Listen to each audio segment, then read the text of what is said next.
지도자 운이 없었다고요? 1948년 정부 수립 이후 19대 대통령까지 이어지고 드디어 20대 대통령을 선출한다고 합니다. 그러나 오늘날과 같은 기적의 역사를 쓴 대한민국을 바라보며 세계는 우수한 민족성에 반해 지도자 운이 없는 나라라는 평가를 내립니다. 특히 1997년 IMF 외환위기가 터지자 세계의 언론은 대한민국의 운명을 바라보며 일제히 지도자 운이 없다고 했습니다. 하지만 나는 오히려 지도자 운이 있었다는 생각을 합니다. 전쟁으로 폐허가 된 이 땅을 70여 년 만에 경제대국 10위까지 끌어올렸는데 어찌 지도자 운이 없단 말인가요? 남의 나라 지배를 받다가 3년간의 전쟁까지 치르고 당시 $100라는 국민소득에서 시작했으나 세계 역사에 그 유례가 없다 할 만큼 경제 성장을 이룬 나라인데 오히려 세계적인 인지도가 떨어져서 평가절하를 받는 것인지도 모릅니다. 아마도 대한민국이 유럽에 있었다면 대처나 처칠 같은 세계적인 지도자들이었다고 추앙을 받을지도 모를 일입니다.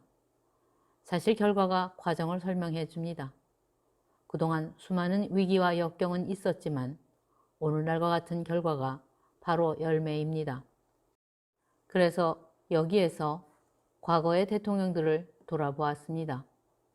친일 잔재를 청산하지 못했다는 이승만 박사는 36년간의 일제강점기가 종식되고 해방을 맞이한 대한민국의 초대 대통령으로서 국가의 기틀을 마련했습니다. 전쟁이 나자 한강다리를 폭파하며 남으로 피신한 그의 무능함으로 인해 이 나라의 휴전선이 만들어졌다는 비판도 있지만 역으로 38선 이남을 공산주의로부터 지킬 수 있었습니다. 총으로 권력을 잡고 18년 5개월 동안의 독재를 했던 박정희 장군은 비록 민주주의를 이 땅에 심는 것을 소홀히 했지만 경제적 기반을 마련했습니다. 권력의 공백을 기회로 스스로 대통령이 된 전두환 장군은 자신의 무식함을 인정하고 능력 있는 관료를 발탁하여 효율적으로 활용한 지도자였으며 시작은 참남했지만 한 번만 하고 물러나는 용기를 보여주었습니다.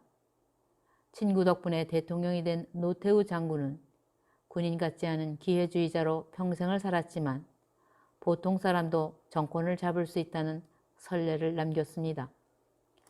평생 대통령이 꿈이었다는 김영삼은 정계에 진출한 지 40여 년 만에 대통령이 되면서 이 땅에 민주주의를 실현했습니다. 그러나 수십 년 동안 누적된 모순을 막지 못하고 IMF 외환위기로 막을 내리게 되었습니다. 행동하는 양심이라기보다는 물러설 줄 모르는 끈기와 욕심으로 대통령이 된 김대중은 노벨상까지 받았지만 무척이나 힘겨운 생을 살았습니다. 그러나 호남의 한을 대한민국에 불식시켰습니다.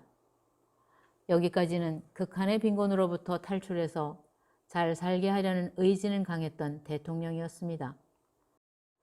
그동안 대한민국 국민소득의 변천사를 보면 1953년 전쟁이 끝나고 $67로 급락하지만 이후로 경제 성장률이 고공행진을 하면서 1997년 IMF 직전에 $25,000까지 오르다가 김영삼 정권 말기에 $19,000로 주저앉았습니다. 하지만 김대중 대통령이 퇴임하던 2003년에 다시 $25,000로 회복합니다. 그리고 2017년 $30,000 고지에 올랐다지만 불과 $5,000를 더 올리는데 15년이라는 세월이 걸린 겁니다. 현재까지 3만 불대를 유지한다지만 이 3만 불 고지에서 주저앉은 나라가 많습니다. 남미나 유럽의 대다수 나라 등이 그렇습니다. 사실 우리나라도 꿈에 3만 불이라는 샴페인을 터뜨렸지만 여기서 치고 나갈지 아니면 주저앉을지 모르는 상황입니다. 이런 시간의 역사를 따라오면서 겪은 정치적인 혼란은 겪지 않은 사람은 결코 알 수 없습니다. 남의 나라 지배를 받고 동족 간의 전쟁을 치르는 과정 속에 당시 국민의식은 더 이상 잃을 것이 없다는 절박함이었습니다. 그래서 어떤 대통령도 감내하며 묵묵히 따라왔던 이 나라 국민의 위대한 발자취였다는 겁니다. 18년간 통치를 했던 박정희 대통령이 살해당했을 때 대한민국 국민은 다시 공포에 빠져들었습니다. 18년 독재 정권이 무너져야 한다고 했지만 막상 그가 죽으니 온 나라 사람들은 불안과 두려움에 떨며 눈물을 흘렸습니다. 할아버지 할머니가 울고 부모님마저 슬퍼하니 어린 자식들도 따라 울었습니다. 전쟁을 경험했던 세대이기에 통치자가 속절없이 죽자 국민들은 마치 부모를 잃은 어린 자식 같은 심정이었죠. 당시 반정부 운동의 온상이던 대학교 정문에는 무장한 군인들이 지키고 도심에는 탱크가 활보하고 통금이 부활된 밤에는 간간히 총성도 울리고 당시 북한이 우리나라보다 경제적으로 우위에 있었으니 대부분 전쟁을 경험한 세대는 그저 불안한 하루하루를 보냈습니다. 그래도 주도권을 가진 자들은 공권력을 앞세워 전두환 정권을 탄생시켰습니다. 그러나 명분 없는 정권에 학생들은 더 이상 숨지 않았습니다. 체제에 저항하는 시위대는 때와 장소를 가리지 않고 투석전은 물론 화염병을 던지고 시위 진압대는 최루탄을 무차별적으로 쏘아댔습니다. 그러니 도심에는 화염병이 공중으로 날아다니고 최루탄의 매캐한 냄새와 소음으로 전쟁터를 방불했습니다. 특히 대학교가 붙어있는 지역의 피해는 상상을 초월했습니다. 더러는 과격 행동을 하는 학생들은 제 몸에 휘발성 물질과 함께 불을 붙이고 공중 낙하를 하기까지 하는 험한 모습을 바라보며 국민들은 가슴 조이며 함께 울었죠. 이런 상황까지 가니 그때는 누구도 그들을 비난하거나 통제하지 못했습니다. 국민 대부분은 내가 못하는 것들을 저들이 해준다는 마음으로 모든 불편을 기꺼이 참아냈던 겁니다. 이런 대한민국 정치사에 이름도 없이 흘린 수많은 피와 고통의 결집이었다는 것을 그 시대를 겪어온 우리는 결코 잊어서는 안 될 것 같습니다.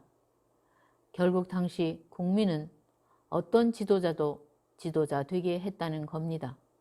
그러니 지도자 운도 있었다는 거죠. 하지만 요즘 돌아가는 정치판을 보니 이제 정말 지도자 운이 없다 하게 되는 것은 아닐까요? 감사합니다.